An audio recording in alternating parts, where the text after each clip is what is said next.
About the hat you were wearing and the payas and the Amish. Okay. That, No, I'm on the spot here. Why did you say about the Amish? No, I say with the hat. Like I was looking for a practical hat for the summer, and you can't wear a black hat in the fields. You have to have something. I go to Kennedy School. I go to Bible practice. And what are you wearing? Are you Amish? What are you see the payas? And I say no, it's practical. You go out. You want to stand out there with the stuff in the hits in the feld, like to the heads ends. It's nice.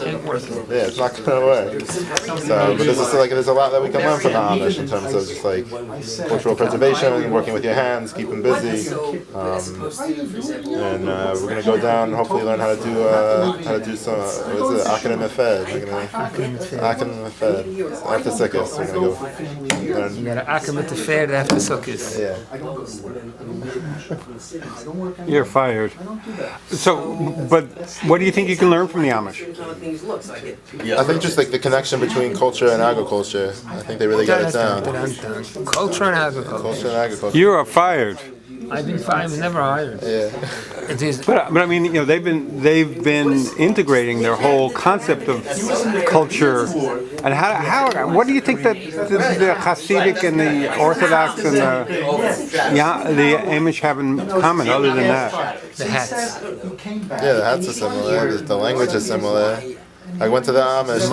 It's actually interesting. I went to the Amish. We did a Yiddish did a field trip to the Amish 3-4 weeks ago. Maybe probably 3 weeks ago now. And we went up there and we had the Balagula. He was taking us on a tour around the farms there. And he was saying so many Jews come here, Hasidim from the city. They come here that they got to be careful because we can understand their Yiddish. They don't realize that they speak German. It's a little different. But, Say they're gore. Yeah. They understand what they're talking about. So no, it's just in terms of some of the values of the simplicity is similar in some ways. There's a commonality and a huge contrast, which is the answer to the question is how does one preserve their culture in the face of a larger culture? Yeah. And they've answered it by total seclusion, where that's they attempt. I didn't say that they've. That's what they tried to do. They were able to do it. The old order Amish. They tried to close themselves off, and that had to do. And to keep their culture so backward as to be off-putting. And in a certain way, Chassidim do a similar thing.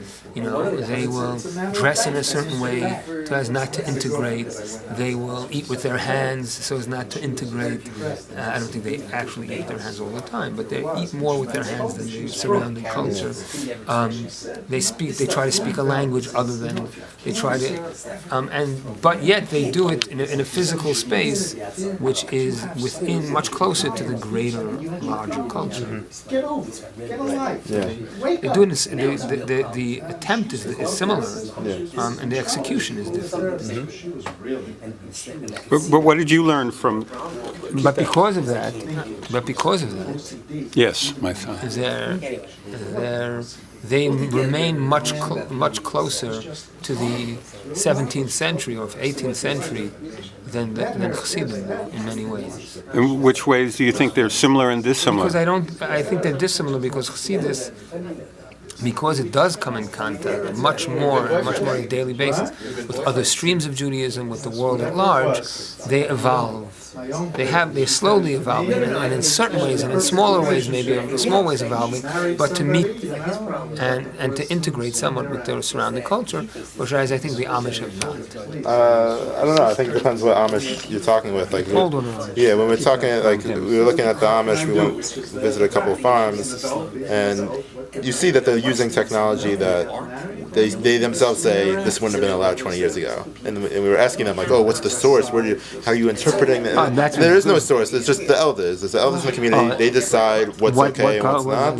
So they had a bobcat, a front plow, that they were using to take grain and silage from the silo and bring it to the cows. He said, 5 User years, designers. 5 years ago, that wouldn't have even been allowed. User designers. And like, the equipment they're using like they got some pretty like they're staying off the grid, but in order to do that, they're still looking at pretty like fascinating technology with just with propane. Right, but I don't mean it necessarily with specific technology, a specific technology, a bobcat as opposed to whatever. I mean, when you have a cell phone, you're integrated with society. Yeah. You're involved with society. And if you don't have a cell phone, you're not. If you have a television or access to it, or you're passing by in the street, you're involved. If you work in a store and there are other people with a totally different culture come into your store, you're involved with you're getting buffeted by and the Amish are not. So even if they do use a bobcat, which their grandfather or even their father or even they themselves wouldn't have done, the uncle wouldn't have done, it still doesn't change the force or the focus or the flow of their life. They also have a lot of dropout problems as well. They do.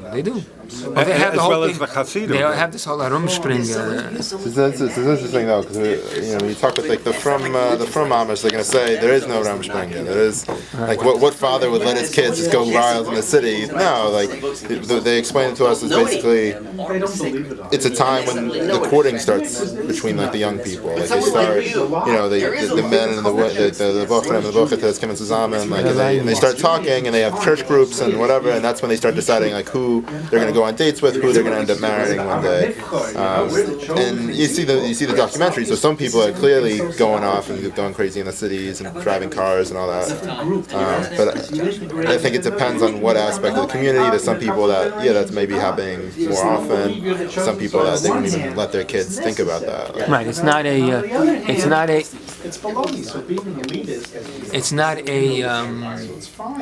This is getting on your nerves, eh? What? I said this is getting on your nerves, eh?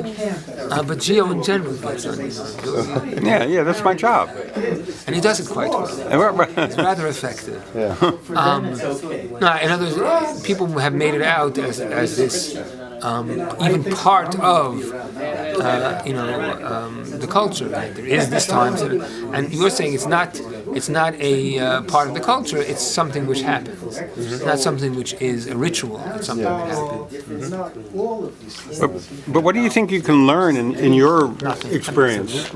I mean, what are the similarities and the differences? I'm excusing me. Yeah. No excuse for you. I think more important than just going through like the similarities and the differences, there are certain things that we can learn. And if we're trying to bring Jews back to the land and trying to get them established back on farms and working with their hands, we don't have them as like we lost it. We lost the tradition. We lost the tradition. We lost it wasn't passed down anymore. Like we either came from families that were never on the land or were on the land maybe in Kiev 100 years ago and then moved to the city. So in order to tap back into that, here we could look to a people that has come to America and have had this intention of settling in America but retaining their identity and also retaining their connection with the land. But you have that in Israel. You have people who have farms, you have people that work the farms, you have people who have ranches. I think you do have it. It's not like it's been told. Sure, but it's not here. Right. I'm saying that it's not something which has been lost from the cultural identity. So to speak, or from the corporate culture. It's something which is, Ashav Bata. Interview. Okay, cut it. Hey, cut. Cut.